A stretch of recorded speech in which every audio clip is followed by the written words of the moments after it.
You're listening to a CanadianMovieCrew.com production. Blade Trinity is the story of a hybrid vampire who must join up with the Night Stalkers to face off with Dracula. Or is it? 1, 2, is this on? Yo, Jimmy, hit me with that Triple H. Yeah, you let the music keep playing, Mr. Don. Yo, tell me what time it is now.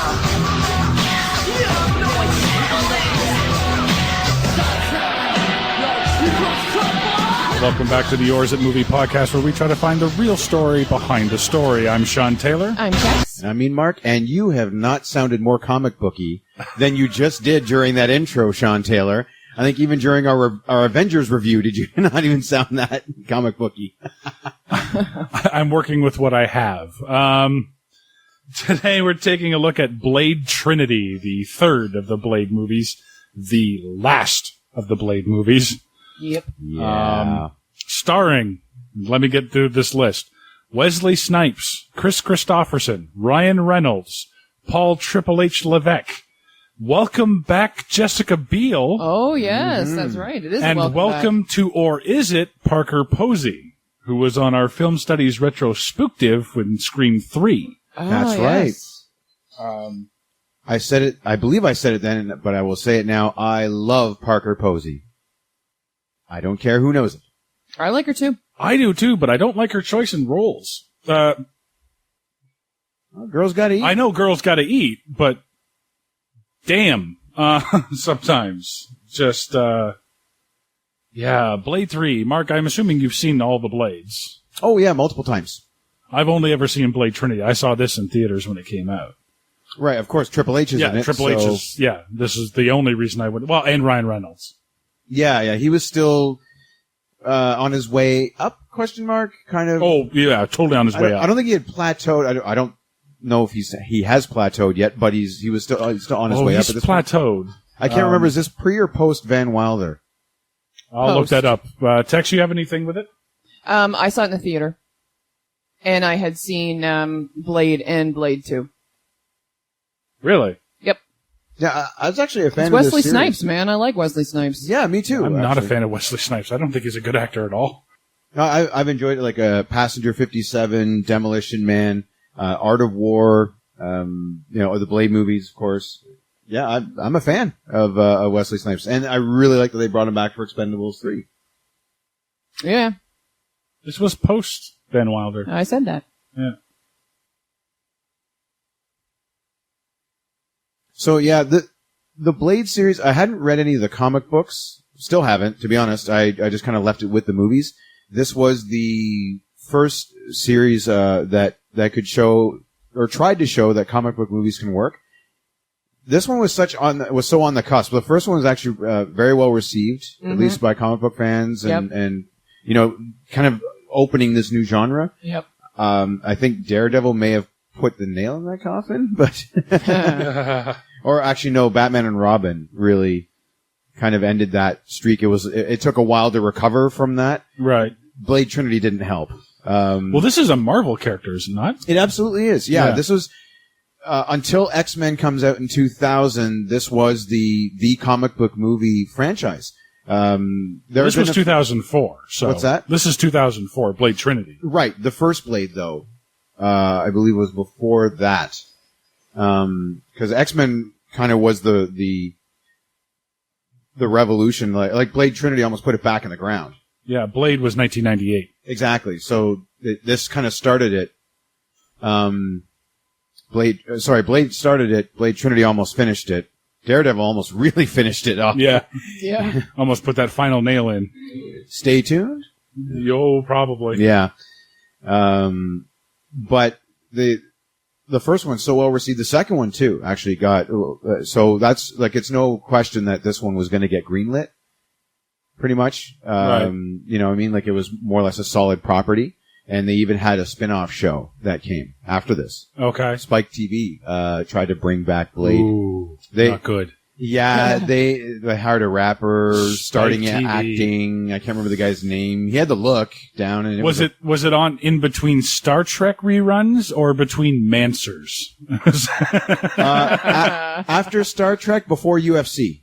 Oh, okay. was that before Most Extreme Elimination Challenge? that was on the weekends? That was weekends? Yeah, Okay. yeah. Or during their Die Hard marathon. That was Every other weekend. yeah. And then twice on Christmas. 24 hours of Die Hard. I like Die Hard, but Woot. yeah, but 24 hours of Die Hard? Yeah. And there was No only, complaints. 3 of them? Or 4? There was 3 of them at the time. Oh, yeah, it was before the 4th It was one, right? before the 4th one. Yeah, so, So No complaints. you had maybe 6 hours? yeah, on a cycle. So that's 4 times each? Like, okay. I like No, Die Hard. with commercials, you get that to 9. So I guess, yeah. Before we get too deep into it, though, of course, Tex, why don't you take us through Blade Trinity? All right, so our story begins somewhere in a desert where armed mercenaries go tomb raiding. They wake up Shredder and cut to a warehouse where bombs are going off. Wesley Snipes makes his appearance as Blade, and we watch him chase down some vampires with the help of Snowman. He unnecessarily destroys some perfectly good cars and then shoots a person in public, thinking he's a vampire, making him a wanted criminal. Grampa's upset about being woken early from his nap, Whistler's being watched, and then it's time for some TV exposition while Whistler whines at Blade about being too old for this shit. Cut to Abigail, who dresses up as a new mother to draw vampires out and kick some ass while showing off her new Vampire Be Gone gadgets. A SWAT team descends on the warehouse. Whistler sacrifices himself to save Blade, but he ends up getting captured. He gets interrogated by the FBI, drugged by Vance, and then rescued by Hannibal, who brings him back to their super-secret hideout where he meets the rest of the kids. They inform Blade that Dracula has returned, and we're treated to a pseudoscience lecture while they show off their pretty toys, and then it's time to go hunting for familiars, I guess, until they end up with a meet and greet with Dracula. He and Blade have a vampire off. They discover the vampire's final solution, which turns out to be blood farms. They destroy the blood farm, and while that's going on, Drake comes to visit the Night Stalker hideout. Blade and Abigail come home to find nearly everyone murdered and Hannibal and Zoe missing. They decide to lay siege on the vampire Trump Towers, and after freeing Hannibal, the movie amounts to ashes with a few quips thrown in for flavor. Blade beats Dracula, a lot of the vampires get destroyed, Hannibal informs us Blade will be back in a sequel that never happened, and roll credits. Yeah, that didn't help. Sorry. No, that's okay. No, I don't. I think this movie could be summed up by a line that Chris Christopherson says, "God damn it, Blade."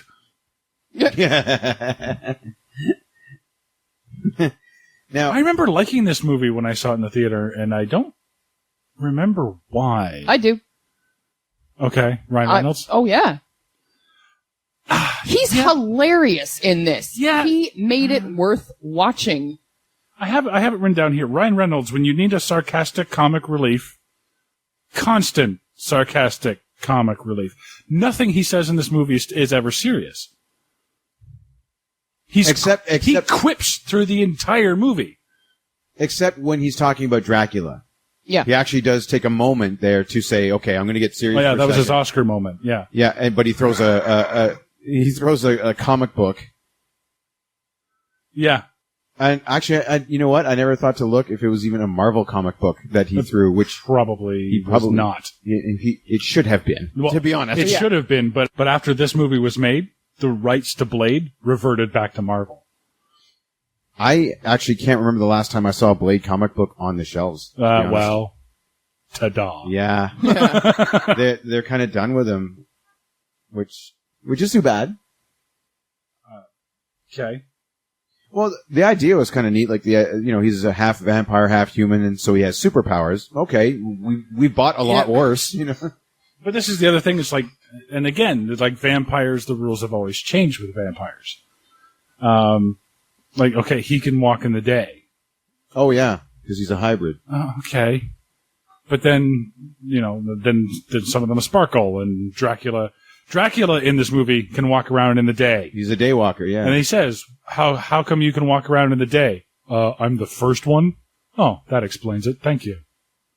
What? No. Well, for me, that kind of made sense. Yeah, actually, I'm willing to buy into that because it's like they're talking about the evolution of vampires.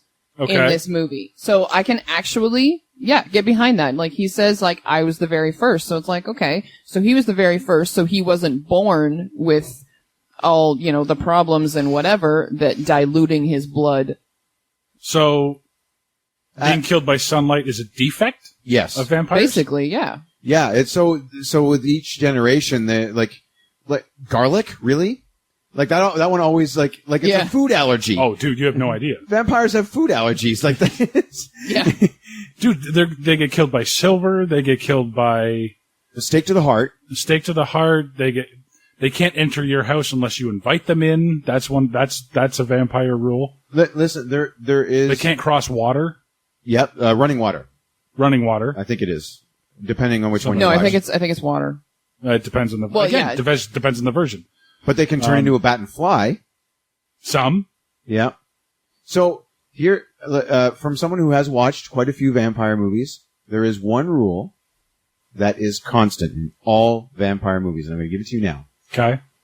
If you write the vampire movie, you can change the rules. That is the only constant. Yes. Only constant you will find.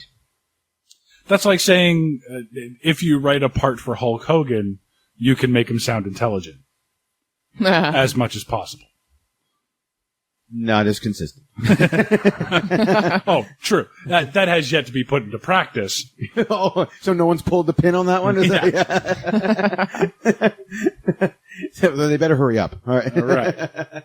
Movie coming soon. Hulk Hogan is a neuroscientist. Ooh, alongside Denise Richards, nuclear yes. physicist. Yes. You know they're smart because they're wearing and glasses. their assistant is Tara Reid. Terry. Oh, God. By the way, before we dive any deeper into this, it's time for another edition of If I Were. Oh, Okay. excellent. Yep. Now, for those of you who know me, you know I am not a professional vampire hunter.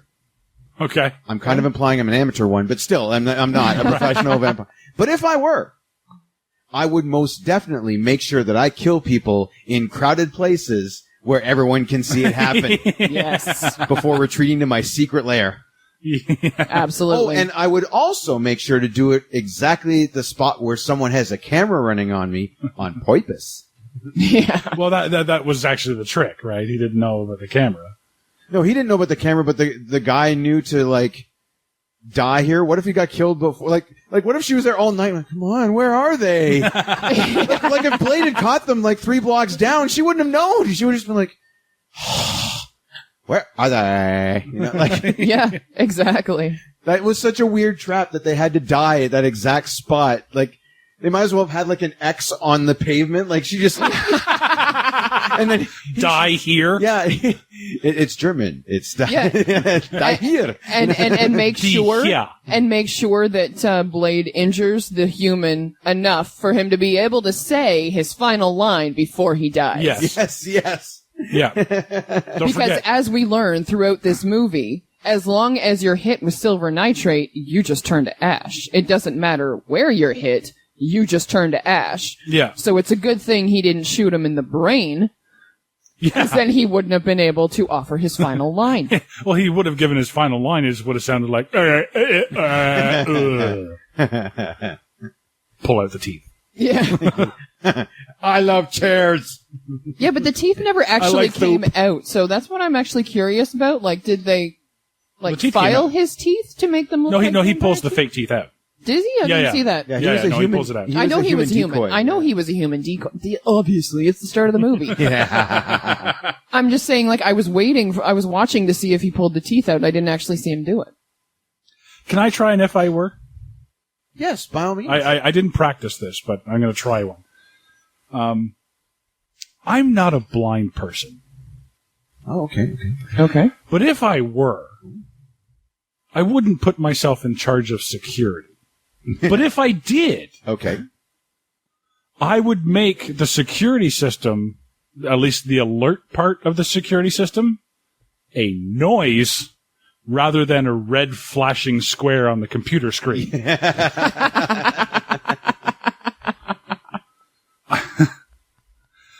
I'm sorry. Double click your mouse here from American Pie. Yeah.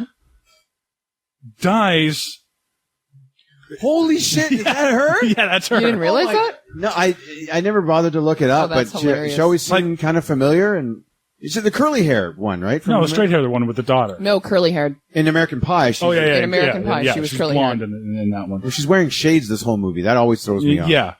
Oh, yeah. Well, you know, that's Do you have secret a problem identity recognizing thing. Superman, too? Yeah, it's the secret identity thing. Like,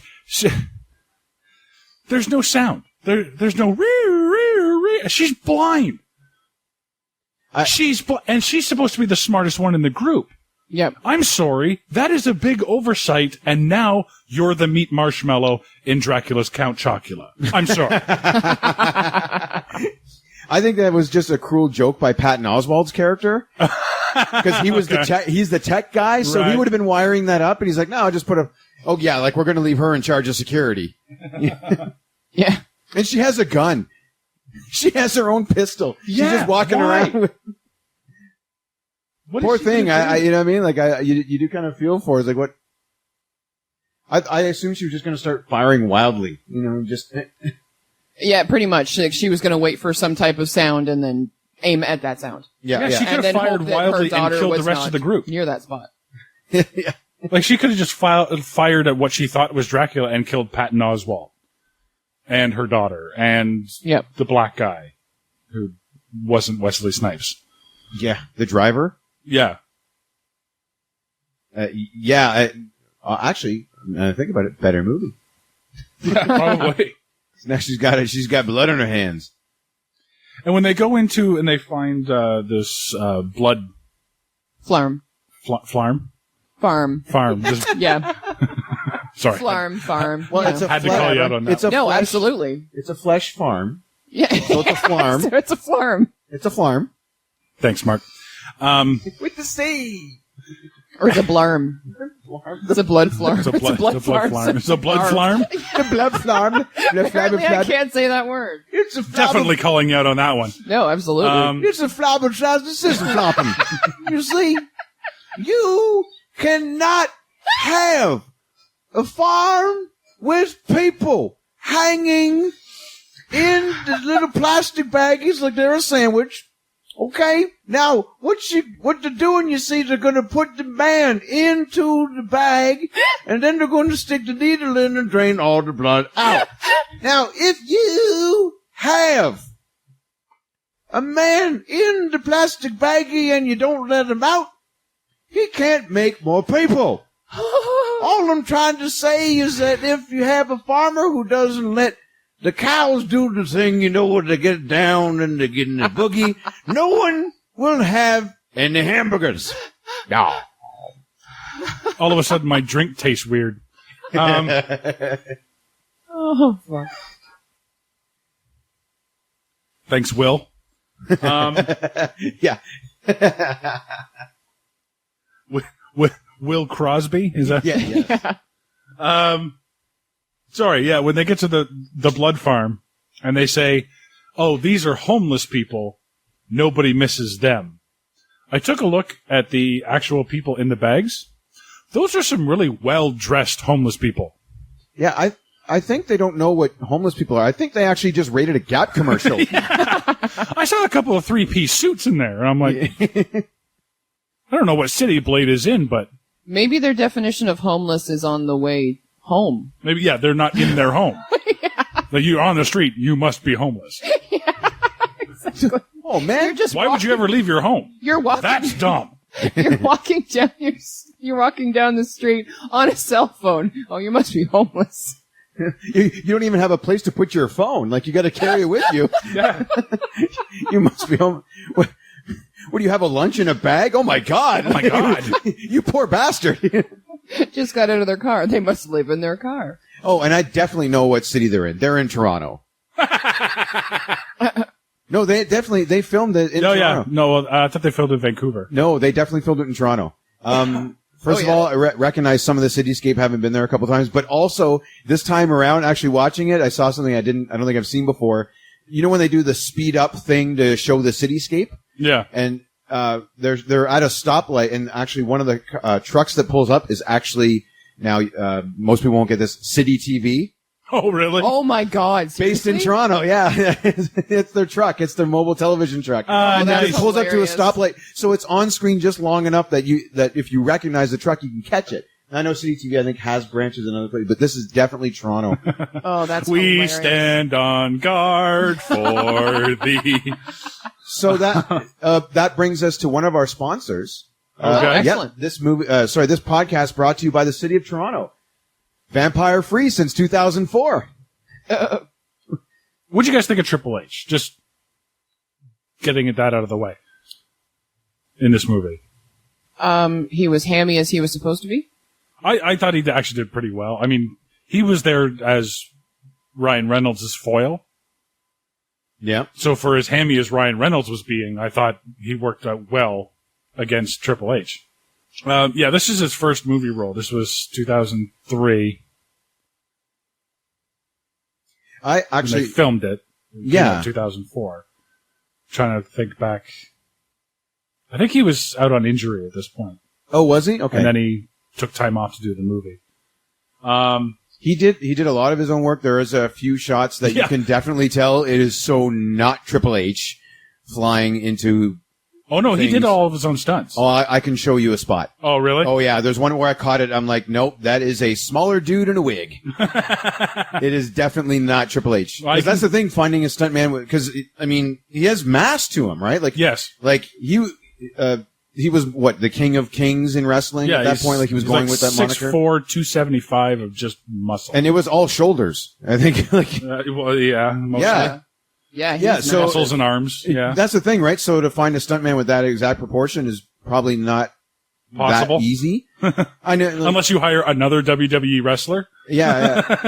Or Yeah. Sven Ole Thorson, like a guy who's been in a lot of Arnold movies. I think he's the only Yeah. other guy. Like, so there's one or two, but not very often. But he did a lot of his own stuff, and there's some of it I really want to know how. Like, near the end when they have Ryan Reynolds in that interrogation room, guy gets friggin' body slammed like right down onto steel with glass on it and all that. Like, I'm sure it was sugar glass, but at the same time, like that did not look comfortable. No. And H was delivering the move. Yeah. Like as a professional wrestler, I mean, obviously he's going to be able to do all this, a lot of this stuff. Yeah. And then there's some stuff they just didn't want to take the chance on. Well, I was going to say, guess who choreographed that fight? Oh yeah, no You kidding. know, like, Triple H is like, they come up to Triple H and Ryan Reynolds and they're like, okay, so we got your stunt choreographer right.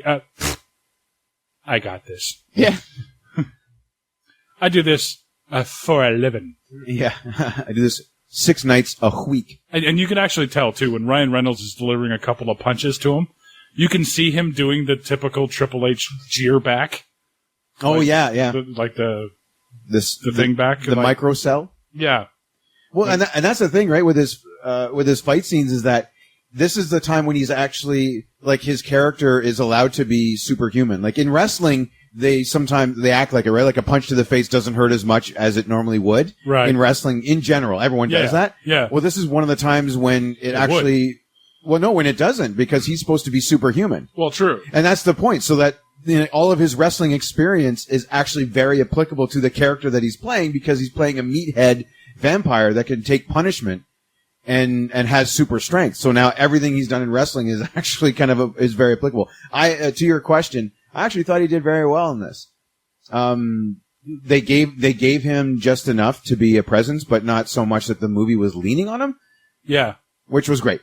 Yeah. That was a good call. He was the muscle kind of dumb, you know what I mean? So that Ryan Reynolds could pick on him mentally, and Yes. but he could deliver physically, right? Yeah. That was the idea. So Yeah, he was the heavy. I have a question about him, actually. Go ahead. Did he have silver teeth? Oh yeah, not silver, no, but they were steel or something. Okay, because Yeah. I was looking at every time he like did something, and you could see his teeth, and I'm like,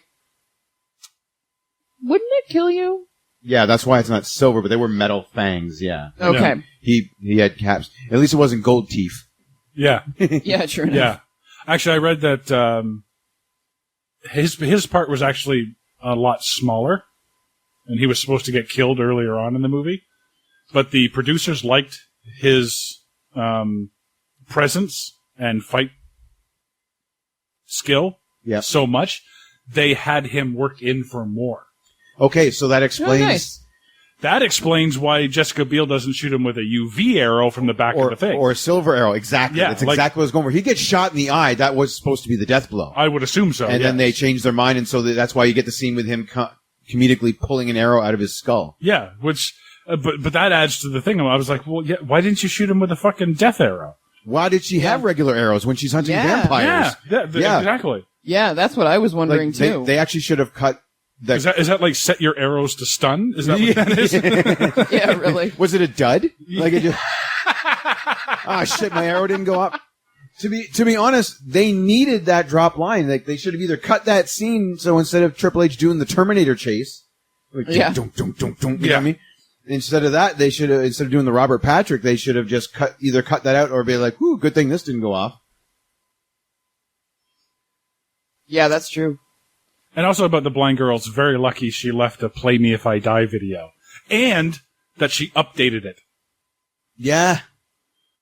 You How many copies do you think there are of that? Yeah, exactly. Every time she made a breakthrough, she had to record a new.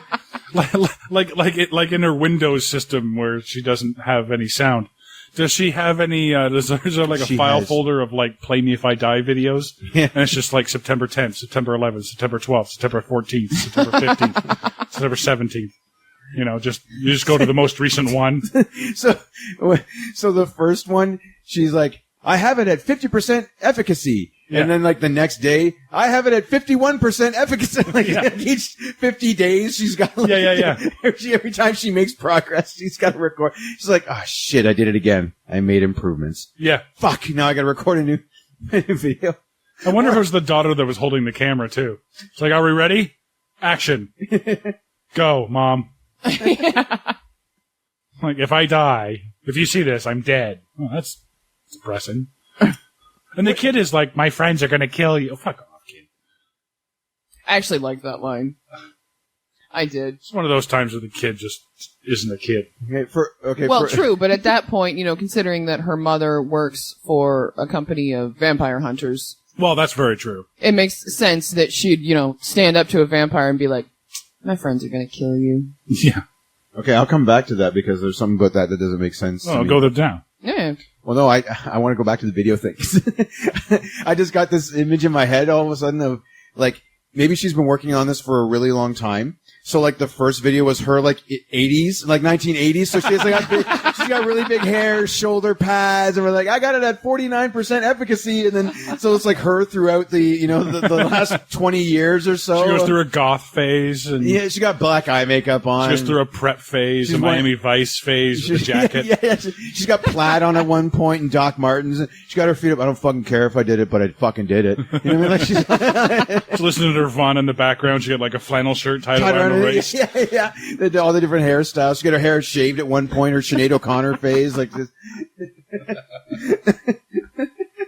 This woman through the ages that she's made. New Year's Eve, 1999. She's got the 2000 glasses on, a bottle of champagne. If I die, if the world comes to an end tonight, like that's the one night she.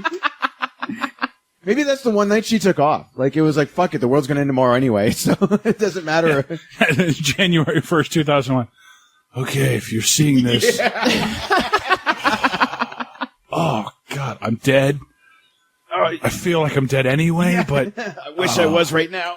Could you turn off that light? Oh, thanks. Oh, yeah, sorry. I was just going to say... Oh, my God, I totally forgot she's blind. I was just going to say, how does that affect anything? Sorry, let me rewind. Oh. Hey, who wants to go to Denny's?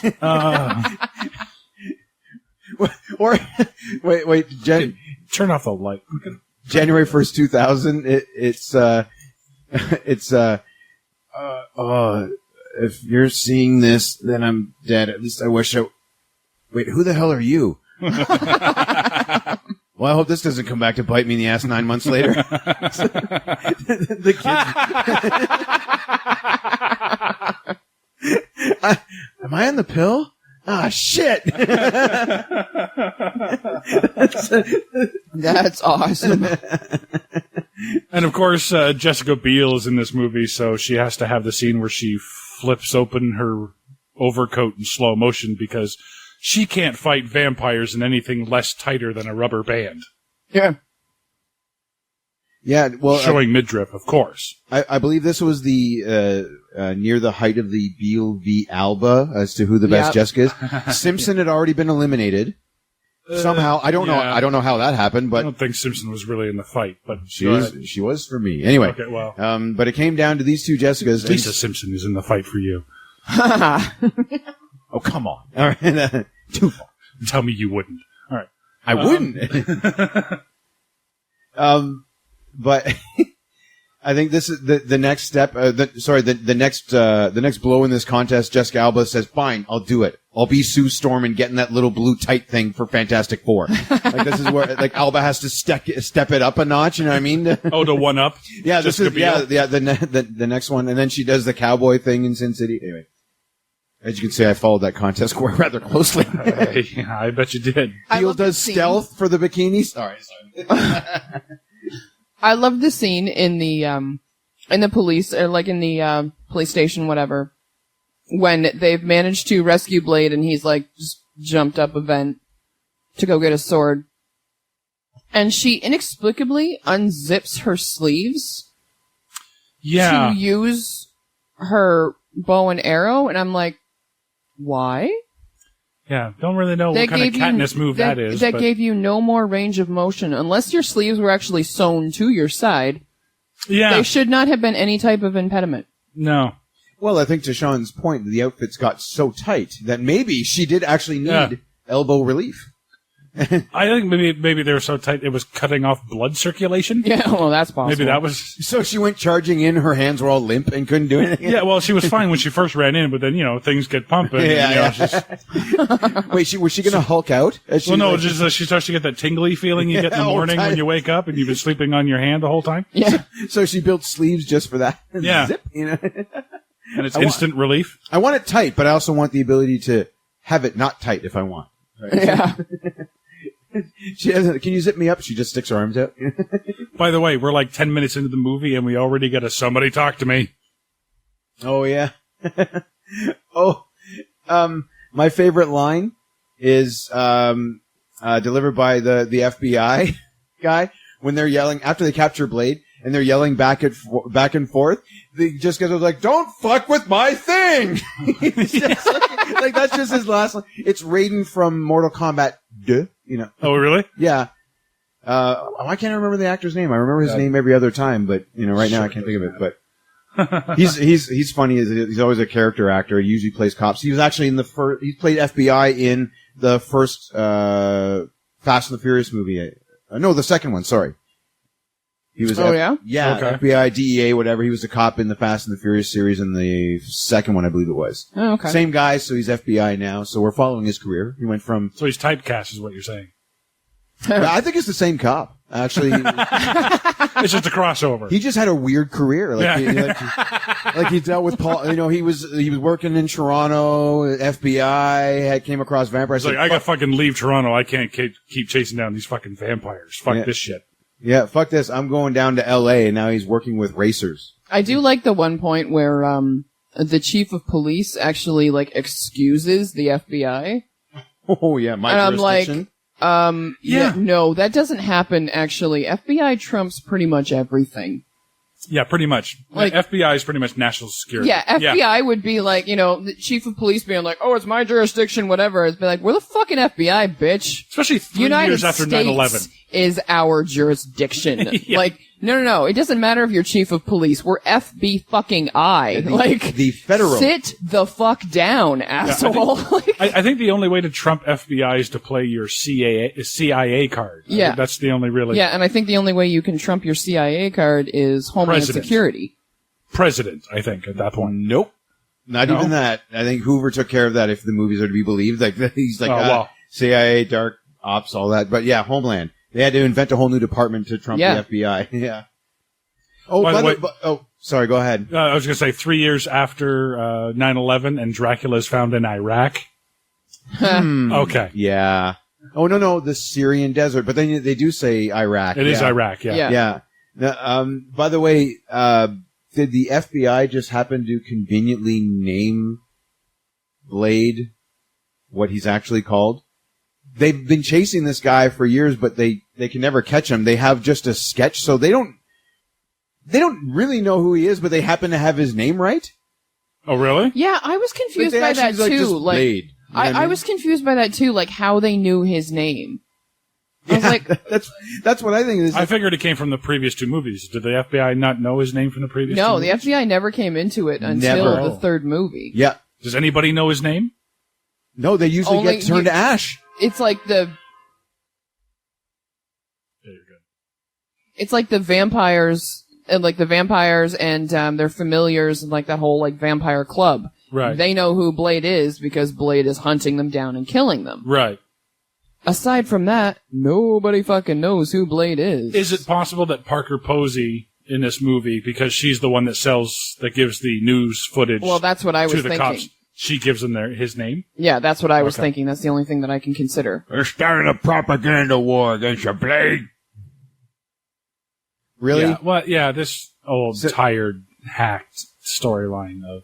They killed him in the first one, only to bring him back in the second one. They didn't fucking kill me.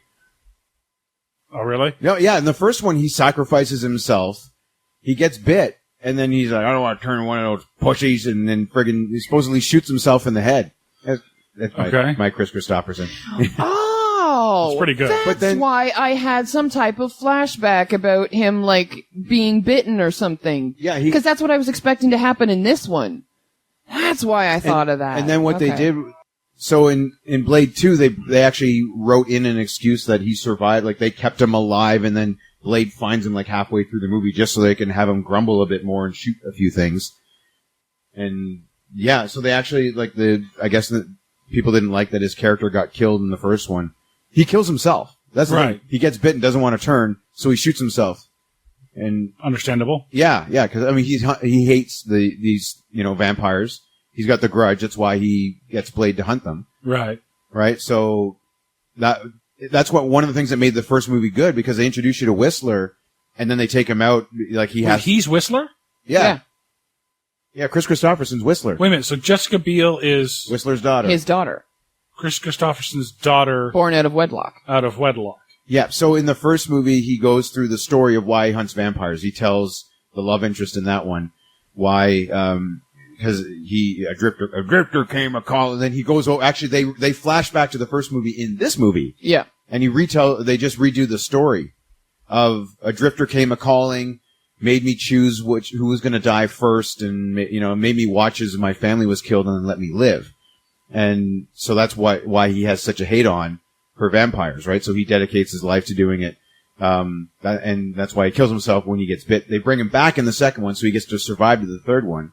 And then they basically write around all of that and say, oh, well, he happened to have another daughter after his initial family was killed. And it's Jessica Biel. Oh. Yeah. So she's See, I thought Whistler was like another character from another movie. Yeah, Blade 1 and 2. So for I didn't know his name was Whistler. Right, okay. Yeah, well, that's the thing. If you only watch this movie, okay, well, he's got an old man helping him.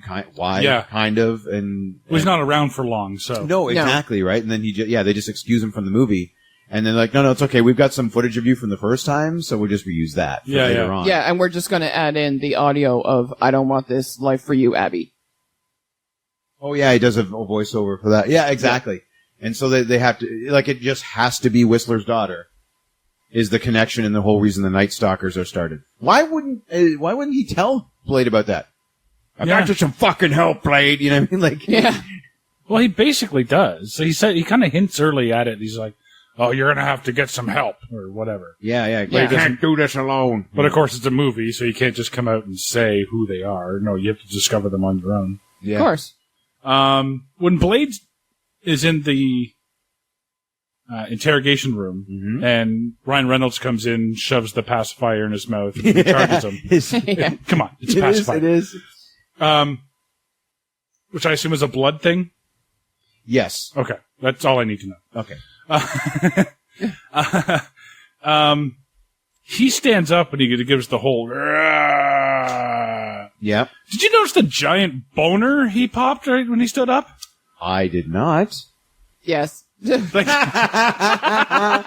You go on, I'm Tex. sorry. He's right on the fucking. He's like right in the forefront of the It's screen. dead center of the screen. Yeah. I think I was watching what Ryan Reynolds was doing in the back. He's just kind of getting How generically. could you? The giant boner is in the way. Yeah, it's true. So glad my neighbor heard that. You mean the studio next door? Yeah, the studio next door. Sorry.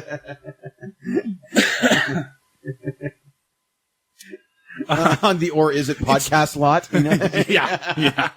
Yeah. On the Canadian Movie Crew lot. yeah. Building C. No, but there's a giant boner in the middle. He's just, Like, seriously, I was like, I literally thought this in my head. Okay, is that a gun in his pocket? Or is he just happy to see Ryan Reynolds? Or is he just really happy to stand up and stretch? Literally, I couldn't figure out if he had a gun. I was like, I assume he doesn't have a gun in his pocket. He's just been captured. They would take his weapons, right? Yeah. Yeah, oh yeah. And he's Plus- currently and he was, seconds ago, he was being interrogated. Yeah.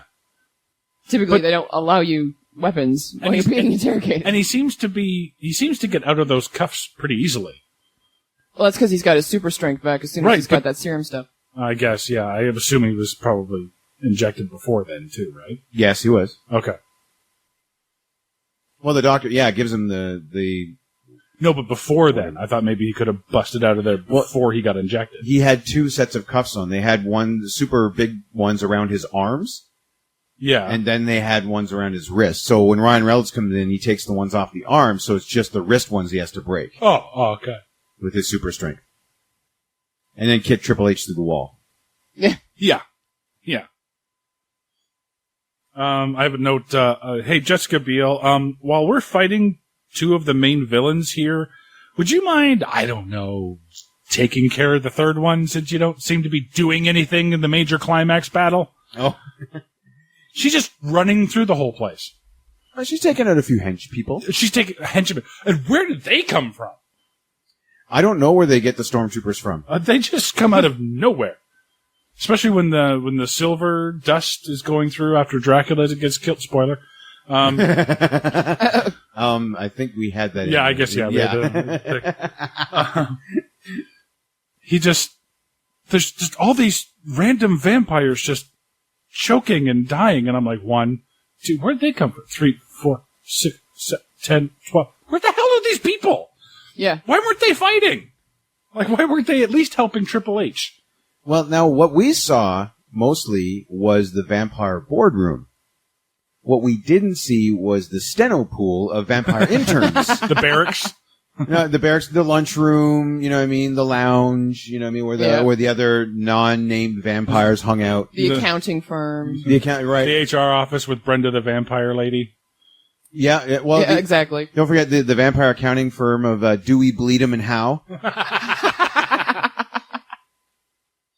Yeah, Brenda from HR, now turned into a vampire. Yeah.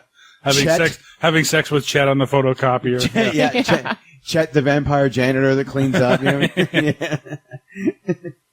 Oh, and then of course you got the armory. Because they all have tons of weapons. Always. They always use it. I like how they give Triple H the smallest machine gun they could find, like a little submachine. Pew, pew. I was like, I actually think that's a regular sized machine gun, but he's so big it looks small. Tiny, yeah. They just didn't factor in how big this guy actually was. I can't believe that because they've had Arnold Schwarzenegger with some pretty badass weapons. They didn't bother. Not in Blade. What's that? Not in Blade. No. It could just be the one prop guy who's only ever done Blade before. He's never had to work.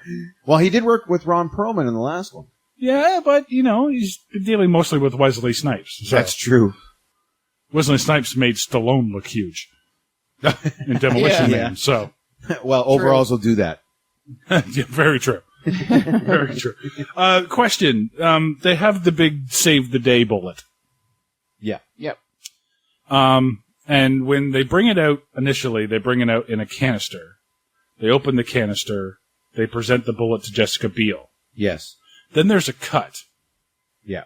And then she brings out the canister again, opens up the canister, takes out the tip, and puts it on her arrow. Yes. So did you take the tip out and put it back in the canister only to minutes later take it out of the canister? Yes. Because She was transporting it. Couldn't you just put it on the arrow? Well, she didn't have her arrows. Put it down. She had to. No, Put it down gently. Well, no. They had to take it back to the honeycomb hideout. I thought they were at the honeycomb hideout. No, they were at at cell. like a new one. Oh, 'Cause okay. remember That's why I was the other confused. like Night Stalker guy had shown up and he was like, "I'll be your driver this evening." The Russian, yeah. So the Russian guy shows up to say, "I'll be your driver for this evening." Doesn't bring the magic arrow with him. Takes them back to their place, and they're like, "Well, fuck, we got to go back home because all of our arrows are there." To show the video and then show the synthesized arrow tip, and then be like, "And I'm not gonna drive you back." Right. Gotcha. And I'm not going to drive you to your destination. Yeah. So off screen, she puts the arrow back in the thing to take it home. Okay. Also off screen, he's like, "Oh, sorry, this is the wrong video. This is from New Kids on Block phase." She starts video saying, "Oh." The right stuff is in arrow. You beat me to that. Sorry, I had two sisters who were really into that. I like how Dracula likes to keep a low profile when he's out walking the streets, eh? Oh, yeah. He's just Dominic Purcell, just hanging out.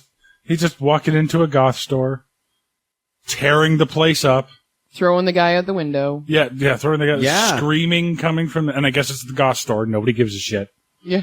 Okay, this is like I've never seen a store quite like this one. Have you? No. No. I don't know if they have one like this in Toronto, but In Toronto, probably. okay, but with Oh, yeah. all just vampire stuff, I'm sorry. With just Dracula merchandise. You know what? I'm pretty sure in this day and age we have a Twilight store. Oh my god! I just threw up in my mouth. I'm sorry.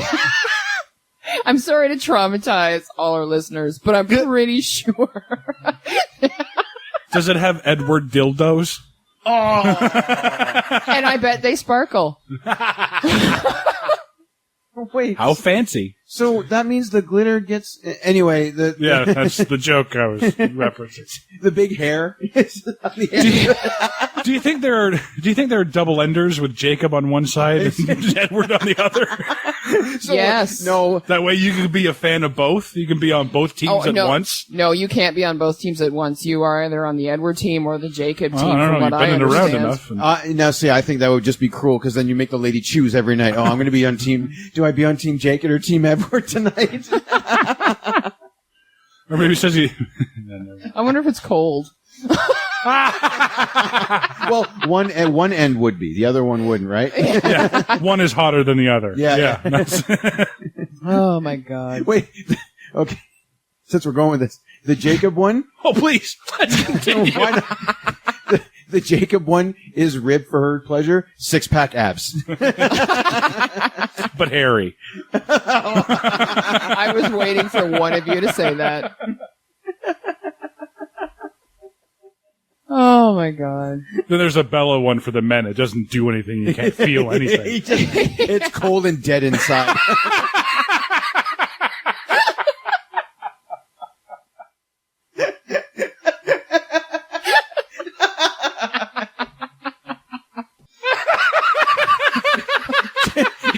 It just stares at you. Okay, I can't stop. I have to say one thing. With you with the riff, the way I always refer to Bella is like, eh.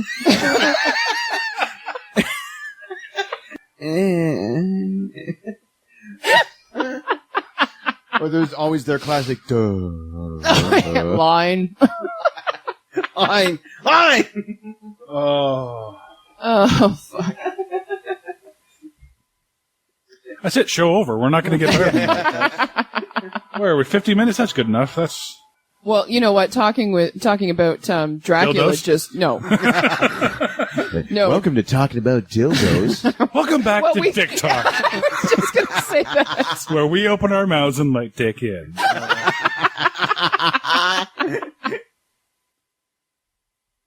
See our Batman Forever review podcast for that one, yeah. Tex, you said you wanted to talk about Dick. Go ahead. I never thought that would be a running joke. I really didn't. I thought that was a one-off.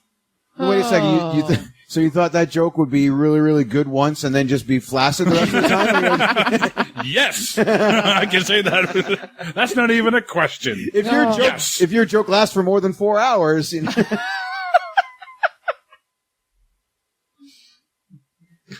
Oh, Yes, exactly. I'm sorry, I interrupted. Please. I was going to say, when you're talking about Dracula just walking down the street and, having no care in the world, whatever, how about, later on, or before that, I can't remember which it was, when, Hannibal and Abigail and Blade are just casually strolling down the street, fully fucking armed. Yeah. And, nobody looks at them twice. No, and they're walking in slow motion. That's what I mean. When they show Dracula walking down the street, everyone else is in fast motion because he's the Dracula, I guess. And Sure. I just imagine what it'd be like for normal humans to see that. They're walking normal fate, and he's just very slowly walking. Who's this asshole in the white puffy shirt? What the fuck is this? Get the fuck out of the way, moron. This is quote-unquote New York. Yeah. L.A. Is it L.A.? I think so. Yeah, it's supposed to be Los Angeles. Really? Yeah. I know when I want a coastal city, when I want my set to look like a coastal city, I always go to Toronto. Actually, to be honest, they never really call it out. It's just supposed to be big city America. Yeah. You know what I mean? Okay. Yeah, they don't say, Los Angeles 2003 or whatever. Yeah. I don't know if either one of you will get this reference, but the true form of Dracula is apparently a cross between the Predator and the Wishmaster. Oh, yeah. Okay, Predator I get. I get that reference. You get the Wishmaster? That's the one I knew Predator you would probably get, but Actually, that's what? Wishmaster. Sorry, question for you. Have you seen the other two Blade movies? No. Okay, so the reference they're going for is actually taken from Blade 2. Because in Blade 2, the crux of that movie is that there's a mutated vampire, the next stage of evolution. Right. And it has the mouth thing a la Predator, kind of. Right. It's very similar to that. And so what they're doing is they're calling back to the original vampire could be both human looking and have this weird mouth thing. But if that's a mutation, how can it be a mutation if he's the first vampire? Well, that's the thing is that because he wouldn't have any of the mutations. Well, in Blade 2 they call it a mutation because they don't know that Dracula can do that. Oh. So they think it's not a mutation, but the next stage of vampiric evolution. Wow, that was nerdy. Even for me. Yeah. Did you feel the Cheetos dust come off your shirt there? Oh yeah. It was a fine powdery. You need another bottle of Mountain Dew and to the extreme. Yeah. Apologize. I don't know. But no, that's kind of the thing of the second movie. So this one calls it back. Tex, you know what I'm talking about, right? Yep. So that same look. So I guess what they're trying to say is that in Blade 2, vampires were starting to get back to what Dracula was. I think it was actually just a really lame attempt to connect Blade 2 and Blade 3, to be honest. Oh, yeah, exactly. Yeah, exactly. That's what I'm saying, is that they're bringing it all in, right? They go, okay. Right, but they didn't actually focus on it in any way, shape, or form. No, it was just a visual? I think it was mostly, it was just a really, really lame attempt to connect Blade 2, which I think is actually the worst out of the three. Personally. I enjoyed Blade for what it was. I enjoyed 3 for being more comedic, and 2 was just fucking stupid. Yeah, fucking stupid. Yeah, Blade has to team up with quote unquote regular vampires to hunt down the new species because the new species will kill vampires too. Mm-hmm. Which makes no fucking sense. Which is why I think that this connection to the second one was actually really dumb and shouldn't have been done. Oh, you're right. That they could have done well without it. I mean, in Blade 2, you see something like that happen. If I'm Blade, I'm going on vacation. Yeah. I'd be all right, I'll go take care of all the ones in Honolulu if there's any there. If not, I'm going to stay there and hang out and see if any show up. Yeah, really. Like, you have a new vampire hunter? Fucking cool. Yeah. I'll just come and kill those guys once they've taken care of most of the first generation vampires. We're good. Yeah, really. Yeah. Why double your workload? Yeah, exactly. Yeah, work smart, not hard. Yeah. Bingo. All right, and that's our review of Blade 2. Join us when we review Blade Trinity. Oh, by the way, we have another sponsor for this. I should have mentioned it earlier. Okay. Oh, okay. Yeah, Chris Christopherson's knee braces. That's right. Yeah, during the filming of these 3 movies, he actually came out with his own line of knee braces. And he says, Just like a good Friday night, it's time to tie one on, you pussies. I didn't write the script for that. I'm sorry. Right. It was just what they handed me. We understand you're only reading the copy. Well, yeah, that's what the copy they gave Yeah. me, so. It's funny that it actually says read in Chris Christopherson's voice. I thought it was an odd note, but hey, they're the sponsors. Yeah, so, they did. What am I going to do, right? We do what they ask. But speaking of which, they're trying to tie it all in, so they wanted to launch the new Whistler's now going to be the young woman, right? So they keep the Whistler name as the helper. Yeah. I really thought the first time I watched this, I actually thought Ryan Reynolds was going to die. When he gets stabbed in the chest, I was like, okay, good move, kind of thing. Raise the stakes, maybe bring it back to just Blade and Whistler again, and this time the younger Whistler can actually get out in the field and do more.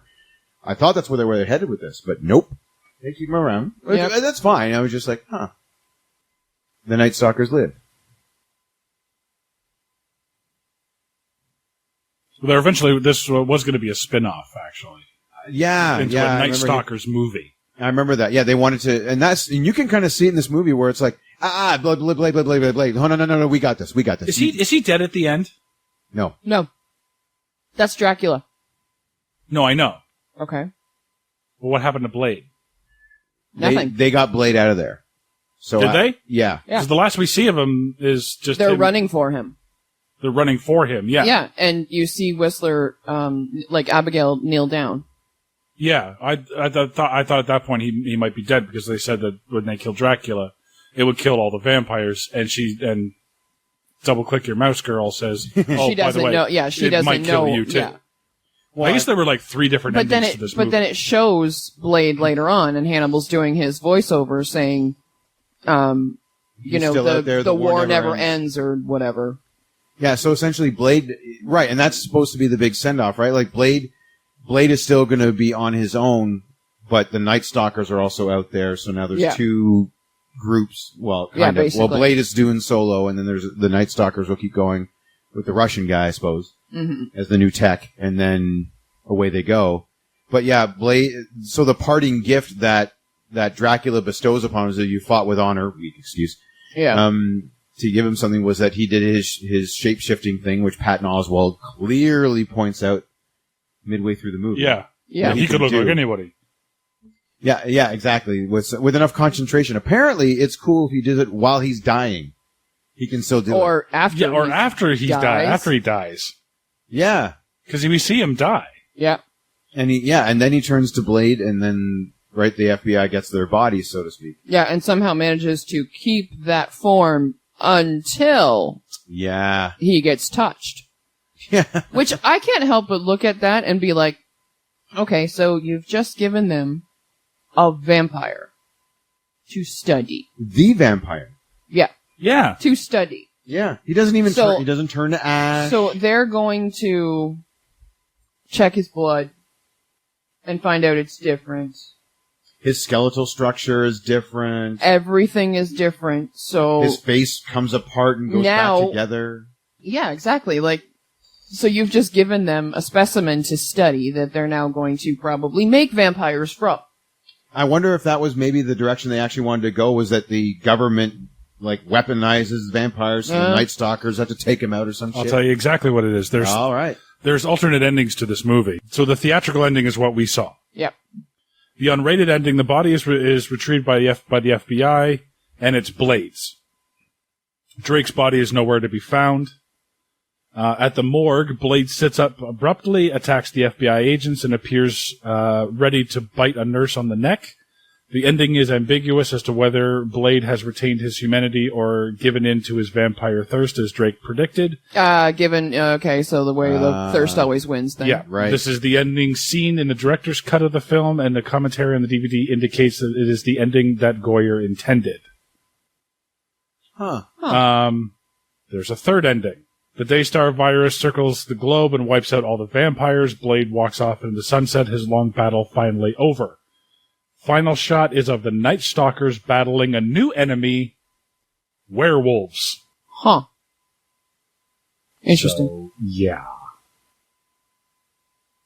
You know what? I actually wouldn't have minded that.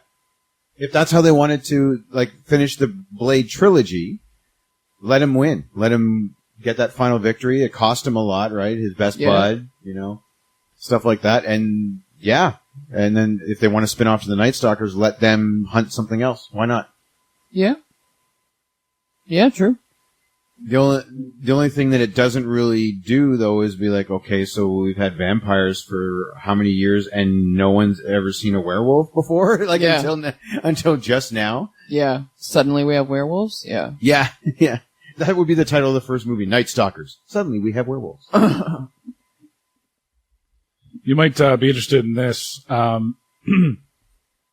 director of this movie is not usually a director, doesn't done much directing, but he has done a lot of writing. He has written, amongst others, The Crow, City of Angels, each of the Blade movies, Okay. Batman Begins, The Dark Knight, and The Dark Knight Rises. Co-writer, I believe, right? Co-writer on some of them. Man of Steel, Wow. Batman v Superman Dawn of Justice, both Justice League movies. He's, because it's... And the second Ghost Rider movie. Oh my god, really? Yeah. And Jumper. Oh, fail on that. Few things. One of the commercials for this movie had to be recalled. One of the television commercials had to be recalled because it misidentified Jessica Biel as Jessica Alba. See, the war was on. Yeah. That's hilarious. Funny enough, if you listen to our One Missed Call, Guillermo del Toro passed on making this movie because they greenlighted Hellboy. Huh. Nice. And then he passed on One Missed Call to make Hellboy 2.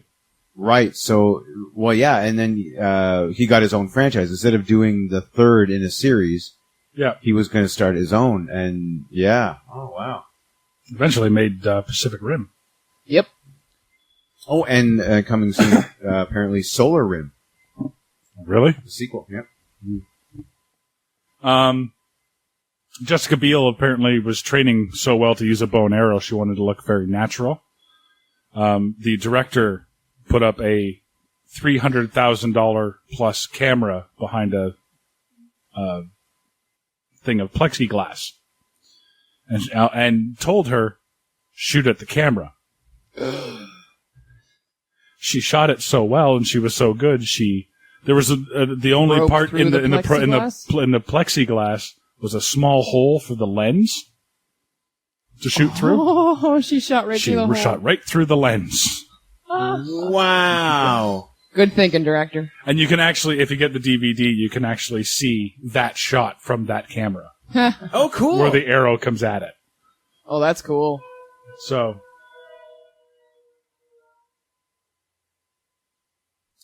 and one almost cast in the role of Hannibal King, played by Ryan Reynolds. Colin Farrell. Oh, God. No. Ooh. So glad they went with Ryan Reynolds. There probably a lot less quipping if that was the case. Or at least quipping in an Irish accent. Well, yeah. So wait a second. He doesn't get cast for this. So he's like, oh yes, I'll be Bullseye. Pretty much. Yep. I guess. So he goes to be a villain in that movie. Oh man. Yeah, this would have turned out quite different actually, because Ryan Reynolds is, more naturally comedic. Than Colin Farrell. Although Colin Farrell would have brought something different. So, as always on this show, we try to find the real story behind the story, Mark. Or is this the story of how Chris Christopherson finally got away from the series that he was supposed to get away from the first time? Oh, really? Fucking blow me up already. God damn it, Blade. You pussies can't do this series without me, apparently. Tex? I have two, actually. I have it, Or Is It, the Ryan Reynolds Show. Yeah. Yeah. Because, honestly, he's the only reason that I find it watchable. Or is the moral of the story, don't wake Grandpa up too early from his nap? Ooh, I like that. Yeah. I have it, or is it Triple H's worst feud in 2004? And that includes his feud against Eugene, the autistic wrestler at SummerSlam. Oh. Remember Eugene? Oh, barely. Whoa, yeah. The mentally disabled? Oh.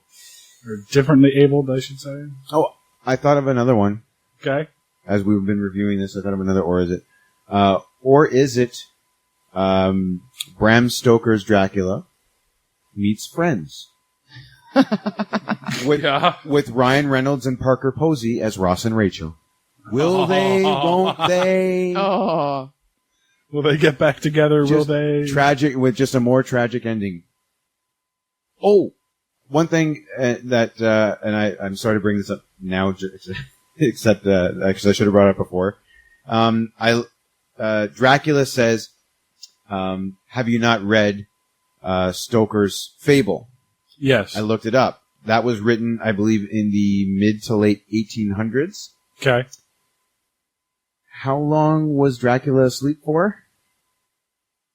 Don't know. Well, that we don't really know that, right? Because that's one of the things that Hannibal says, that he shows up and he disappears, and he shows up and he disappears. But then he's been sleeping through the ages waiting for the right time to come back. So they imply that he's been asleep for a while.